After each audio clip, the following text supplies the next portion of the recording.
Salvador Dali, the mad genius of surrealism. Gala, his universe, his inspiration, and his curse. One melted time and recreated reality. The other became the force that both sustained and destroyed a genius. Together, they built an empire woven from dreams and nightmares. This was no ordinary love story. This was the story of obsession, genius, and madness. For half a century, a painter and his muse danced between loyalty and betrayal. And what remained was the story of two souls who were both chain and mirror to each other.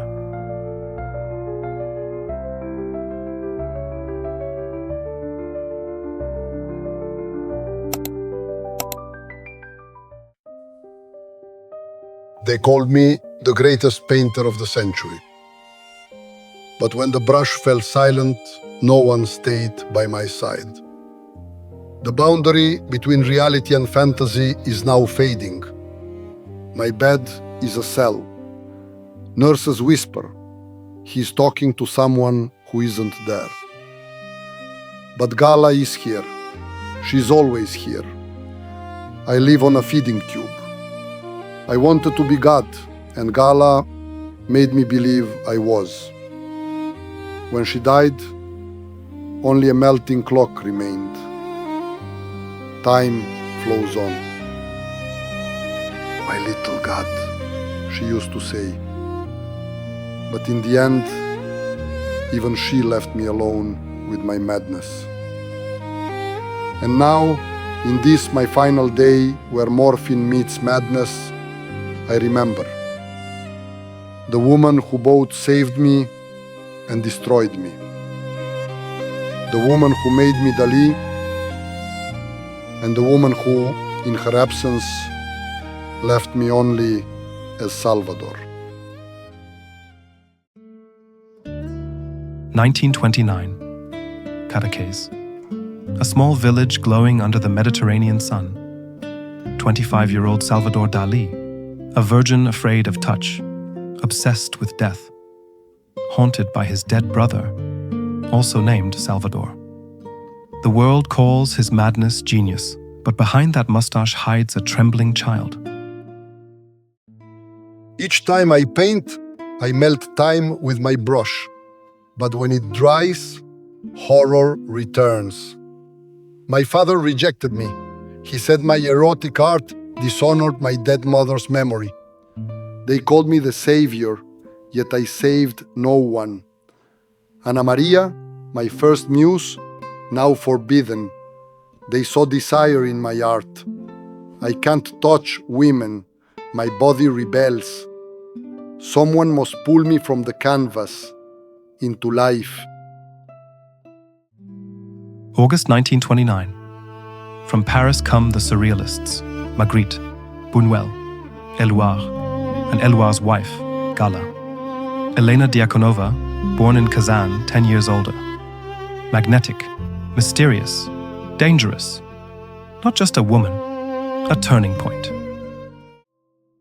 Another summer, another circle of dreamers. All talk, no money.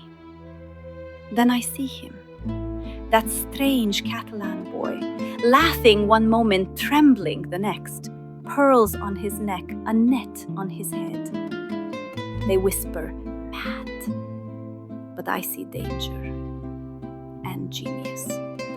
When he shows me his art, I know this boy will make us immortal. In their first encounters, Dali cannot speak. He collapses to the floor, begins to laugh uncontrollably.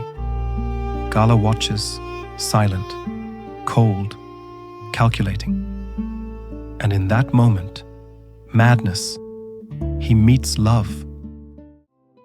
When she walks toward me, I lose control. If I don't laugh, I'll scream. This woman scares me more than death, but excites me more than art. For the first time, disgust turns into desire, and I can't even name this feeling. Before me, he collapses. Paul looks away. The others freeze. But I understand. This isn't madness, it's fire. He sees himself in me. I see my reflection in him. The temptation of becoming God. And I adore that temptation. A few days later, everything shifted. Dali revealed the great masturbator. His fear, desire, and shame fused into one body. A yellow face bent low, ants crawling from its mouth. A woman's form pressed against his desire. It was his confession, the raw map of his soul. For the first time, I saw his fear. Not a face, but a confession. "This is me," he said. I touched the paint, then his skin. "There's no shame in being God," I whispered. Silence filled the room. Time itself paused. In his eyes, I saw myself and knew we would never part again. She touched me, and I lived. My first and only woman. She didn't mock my fears. She mastered them. "You are Dali," she said, and I believed. She became my faith, my guide, my salvation. If the world ended, I'd still paint her, again and again. He surrendered in a week. Doesn't eat, doesn't sleep unless I allow it. He shows me every sketch like a student seeking praise. Paul writes poems, useless words. I'm 35. Patience has limits. Salvador will make us rich, and I'll keep him alive. Love? Maybe. The kind that pays. September 1929. Paul returns to Paris. Gala remains in Cadaqués. The sea divides them like continents. A Spanish Catholic and a Russian atheist, by destroying each other's faith, they create a new one. God is gone. In his place, Gala and Dali. He feeds me, washes me. "You're too precious to die," he says. He reshapes me, not as a man, but as a mark. "Add my name too," he whispers. Gala, Salvador Dali. From that moment, I was no longer a person, but his signature. I write to Paul. I'm not coming back. He threatens suicide. Childish. Salvador needs me. Or maybe I need who he'll become. 1930, Barcelona. Dali's father opens the paper. His son exposed with a married woman. In that instant, not just a father, but faith itself collapses. From that day, another grave is added to the Dali family. 1934. Europe becomes their grand stage. The persistence of memory, the melting clocks, makes Dali a legend. He paints, Gala sells. She commands the money, the fame, even time itself. And as Dali paints to stay sane, he slowly fades into madness. I paint her as a goddess, sometimes Mary, sometimes a saint of science. Each brushstroke a prayer. Even the sky bends to her shape. Without Gala, I am mortal. With her, divine. "These sell," she says. "Bigger," she adds. I obey. She is with young men. I watch and paint. Each canvas bleeds. Our covenant, she gives pain, I turn it into art. 1936. Civil War. Dali takes no side. I am Dali, he says. I am above politics. The surrealists are disgusted.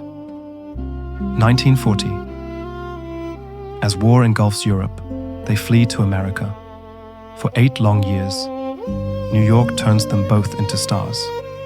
A mad genius and his muse, now transform into a spectacle performed before millions.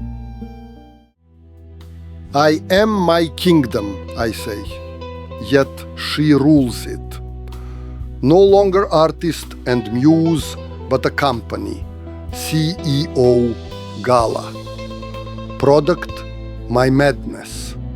Disney dreams, Hitchcock nightmares, she makes the deals. I just paint and keep him at the center of my life. We're truly rich now, not artist rich, American rich. Critics say sellout, I say success. He paints, I build the empire. 1948, return to Spain. The Franco regime welcomes him. He understands his fame. Dalí now paints sacred figures, Mary, Christ. Their faces are always Gala's. Spain reeks of death. I am now a court painter.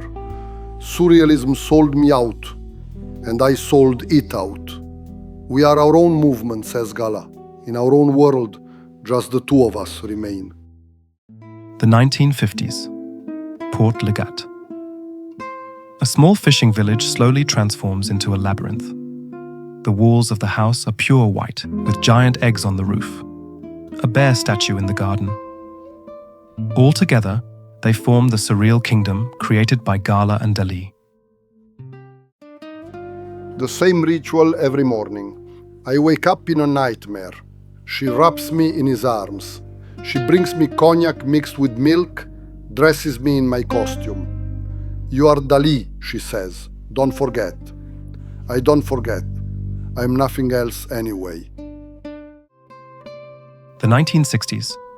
The world is changing. Pop art is emerging. Warhol sees Dalí as a legend. But Dalí is aging. Gala too. And the goddess, finally, wants her own temple. I am 70 years old.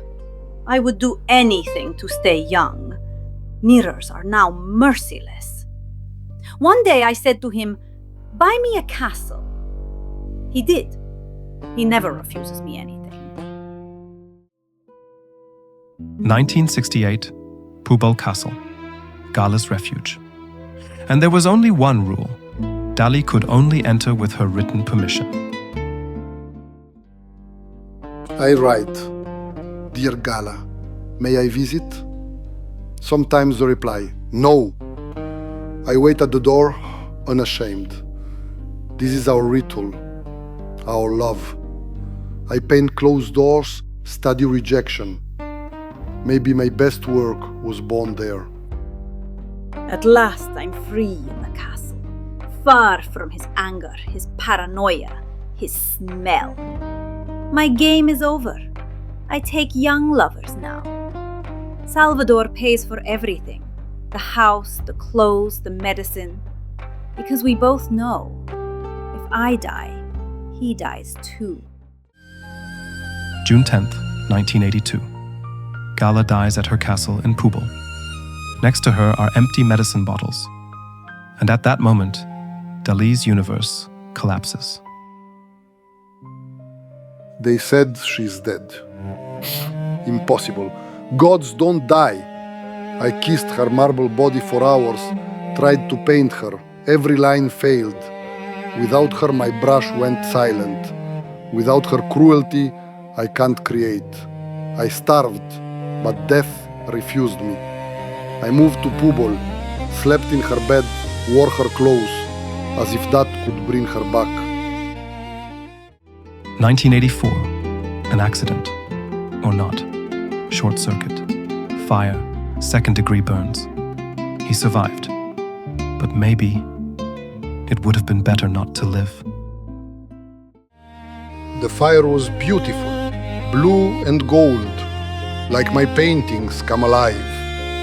The burning giraffe. Only this time, I was the giraffe. They saved me, but what's left? A clock without time, a god without faith. A tube keeps me alive, yet without Gala, I'm Salvador again, the frightened boy of Figueres. January 23rd, 1989. 10:15 a.m.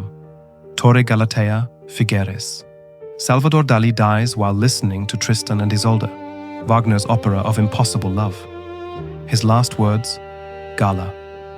The nurses say he was smiling. Perhaps it was not a smile, but the final curve of agony. With Dali, truth and illusion had long ceased to be separate things. Even in death, uncertainty was his only certainty. He is buried beneath the dome of his museum, but not beside Gala. Gala lies in her castle in Pubel, 60 miles apart. Even in death, they maintain the distance.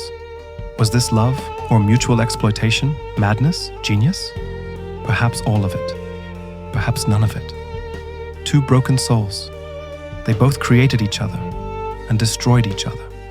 For 53 years, a virgin became a god through a witch's touch. A woman became immortal through a madman's brush. What remains? Hundreds of paintings, millions of dollars, and art history's most unsettling question: was it love or a perfectly planned crime? Perhaps Dali was right. Gala and I are not separate beings. We are a single myth, a two-headed creature. And that creature still lives today, in every museum, in every melting clock, forever. And in the next episode, a very different kind of love story awaits. John Lennon and Yoko Ono, the story of two souls who paid the price of love, freedom, and music together. To uncover their secrets, subscribe now. And tell us in the comments, were Dalí and Gala truly in love? Or were they two parasites sucking each other dry to survive? See you in the next story. Until then, keep your curiosity alive.